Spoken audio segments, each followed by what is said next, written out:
My research specialization within history is early America, specifically the American Revolution. I also specialize in LGBTQ plus history, so it was very exciting for me to work on this last book, in which I was able to combine both the American Revolution and issues of queer history, and really think about what would it have been like to be queer in the 18th century, and then also what effect did the American Revolution have on people who were LGBTQ+. I think that's a really important type of research to do because we have looked at the American Revolution through several lenses, through race, class, gender, but no one had really thought about before what were the experience of sexual minorities. And I think it's a very important question now that we're at the 250th anniversary of the country. Regional state schools don't provide the type of support that Eastern Michigan does. Another thing I really like about doing research here at Eastern Michigan University is my colleagues in the history section.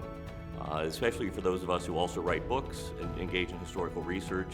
We're very supportive of each other. We read each other's chapters, we share comments, we take a deep interest in each other's projects.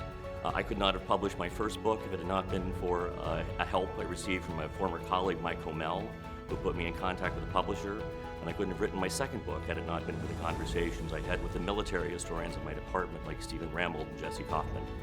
I'm continuing to look into the 18th century. I'm still researching in the 18th century, specifically issues of sexuality. I don't have my next book project yet per se, so I'm working on some articles. So history is mostly a solo enterprise in terms of researching and writing it, but I've been very fortunate to work with a number of students, especially graduate students in the MA in History program here, who've helped me research in terms of compiling bibliographies, transcribing court-martial records, and things like that. And I think it's very important. I hope I'm a model for them to engage in research and to really know that knowledge is something that's created. It's not something that's memorized. It's very humbling to receive this award. I know a number of faculty have received this award who have great research trajectories and accomplishments, and so I feel humbled to join their ranks.